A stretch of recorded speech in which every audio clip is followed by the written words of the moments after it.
อันนี้อุ้ยอันนี้เฮ็ดเบิ่งผ่านอย่าไปมึงนี่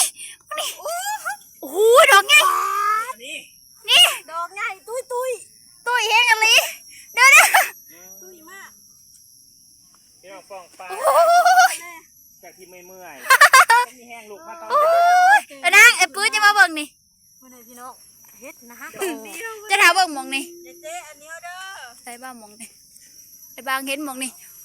โอ้โหมองนี่กระแตกเขิบใช่ไอ้บางกระแตกเขิบอุ้ย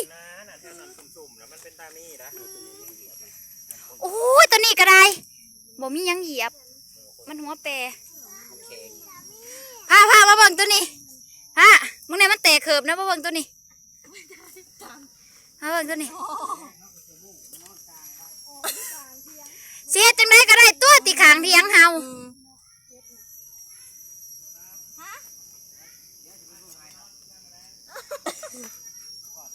โอ้ยสะออนเด้มือเด้อเอาไม่ยังอันนี้ขี้จิ้มเอาไม่ยังอันนี้นี่ค่ะเบิ่งดูบอกนี่ที่ช่างเปิดออกแนวนี้พี่น้องเฮ็ดนะแม่เมื่อ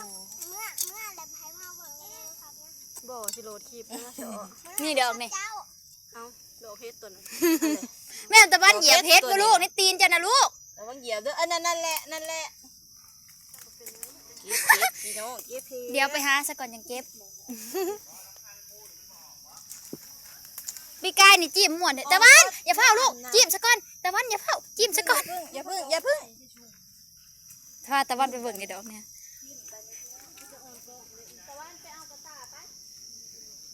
เอาตะกี้มันออกเบิดได้แถวขอกไก่นะ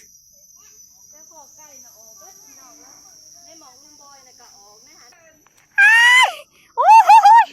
อ้วนก็อ้วนแท้ๆดูนี่อย่าเผาเอาได้ถ่ายลุงบอยมาก็ไพ่แตกเคิบเต็มอันยางอยู่พูดละแตกเคิบมึงนี่กำลังแตกเคิบไปบอยเอ้ยนี่อะไรข้อไก่นี่อะไรข้อในจูมมันจะแตกมาใหญ่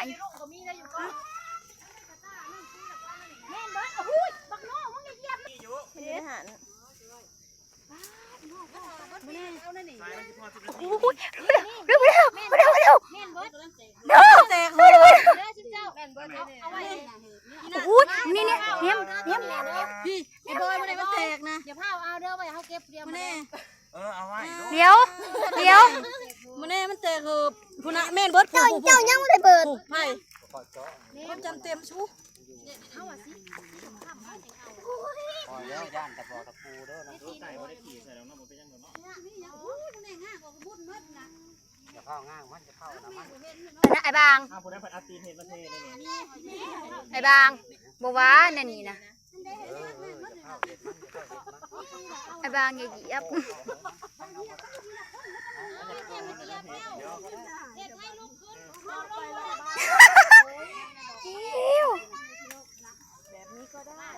อุ้ยนี่ตีนเอาเลยสร้างเป็นเถอะบ่ผูกไปออกหดผูกปีน่าจะเอาน้ำมันได้โกแม่อยู่ในตีนเอานี่นะพี่น้องมือเล่งนะทำสีม่วนเลยนะเอ้ยเขาสีโบมืออีแม่มึงแน่เขาสีโบมืออีแม่มึงแน่นี่เทพไทยเกินเทพไทย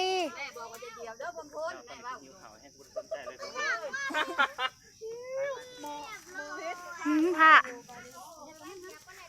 ออกเทพไทยออกนี่เบิร์ดเดนนี่เอาไว้นะว่ายุดวีน่ะก็คือออกว่ะไม่มองอันไม่ใหญ่ยืนแล้วก็ออกเอาเบิร์ดละบ้านเบิร์ดละตีนนั่งเบิร์ดผูแต่เขาเบิร์ดอันนี้มือจะแก้ลูกโอ้ยแม่เหยียบก็ลูกนี่นะอีแม่โอ้ยอีแม่เหยียบเฮ็ดบอกเร็วนี่ตามอีแม่มาจิ้มนะแม่โอ้โหมาเบิ่งในมองอีแม่นะมาเบิ่งในมองอีแม่นะอ๋อก็ยังหวานเนี่ยโอ้ยแม่เบิร์ดอันนี้นะพี่นะมันแตกพี่นะมันนี่แตกมองแน่มองอีแม่นะพี่น้องเอ้ยพี่น้องกองปลาย จะเหยียบมันได้อีละกระมนนั่นยังอันนั้นนะโอ้ยอีแม่มองเจ้านี่อีแม่ มึงนี่ จะออกบ่แล้วนะหมอ อีแม่เหยียบจนหัวหมุน เขาหมุนบ่แล้วกูเหยียบนะไปเอามีดมากิน อุ้ย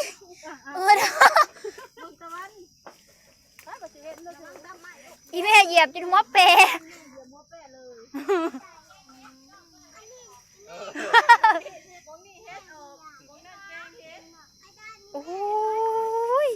น่ะไอ้บอยนี่ไปจี้อยู่นี่ โตนี่เนาะโตอุดมสมบูรณ์ ออกยอดมองกอไก่ ถ้าแม่มันแฟนมันไม่ได้ออกเลยได้แถวนี้นะ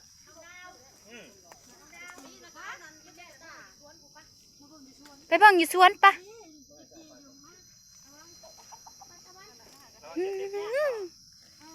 มึงแน่มีเบิดยังมันนี่นะอีแม่โอ้ยเขาอยากเอิ้นว่าเขาอยากให้มันใหญ่ๆเลยกับไม่อยากจะคิดจะภาพให้ผู้โลกแสลนแตนมาเลยอีแม่ได้หนีได้สะแม่เก็บบ่ได้หันน่ะ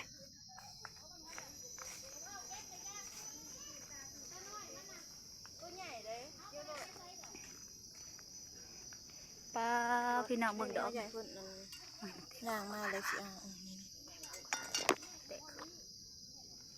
อีแม่มาเบิ่งอยู่พี่แม่ แต่คือพี่น้องเอาอยู่นี่นะเอาโล เอาโลดมันใหญ่ล่ะนางนี่นี่นะแตกเหิบเบิด เอาโลนอนนี่นะ ใหญ่นี่นี่นะเอาโลดตะวันเห็นอยู่ลูกตะวันเห็ดอยู่เห็นเห็ดอยู่นี่แม่นเบิดแถวนี้นะนี่ผ้าแม่นเบิดแถวนี้นะจิ้มหดตาออกปะลูกอย่าผ้าด้วยลูกให้กูไปขี้เอานะไอ้ผ้าไปอีผ้าพ่อมึงบ่เห็นตัวนี้ กับตัวนั้น บ่เราบ่ได้เห็นตัวนี้นะ เราเห็นตัวเดียว ไอ้บาง เอากระตาไป เกือบเหยียบตัวนี้นะแห้งใหญ่ ไอ้ไผ่จับ มาเบิ่งเนี่ยตัวนี้นะบ่ได้เห็นเด้มาย่างมาลำรังจังเห็นยังโอ้โหมึงเนี่ยตัวนี้แห้งแตกเกือบคัก นี่นี่ ยังเอาโลแล้วตัวมันอยู่หลุมนะ เก็บเอาโลดตัวมันใหญ่แล้วนะเก็บโลดเดี๋ยวแป๊บนึงหาเฮ็ดก่อนถ้าบ่ดอกใหญ่ดอกเตยกระดอกกระเดียด ได้กี่หวานเห็ด อืม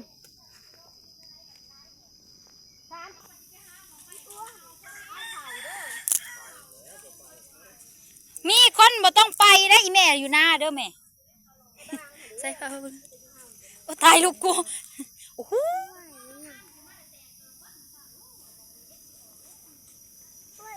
อันนี้นะบ่เอาบ่ไอ้ปื้อมันแตกหัวเลยเด้มันบานเลยเอาโลด โอเคพี่น้องเดี๋ยวน้องฝากกับขอจบคลิปเพียงเท่านี้เลยจ้าฝากก็ไลค์ นี่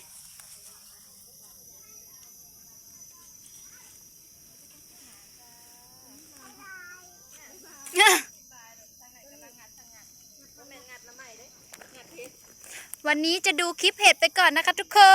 น อย่าเผาเบื่อเด้อติ ข้าวเบื่อเด้อกินเผ็ดร้ายเด้อ พูดได้จังจึง จับปลาลุงสิเบิ่งเท่าใด จากชีเบิร์ของไฟของยา เอามา แหล่นตาตีตะลาน อ้วน มันอวด ได้หนึ่ง จับจับมันจับ ว้าว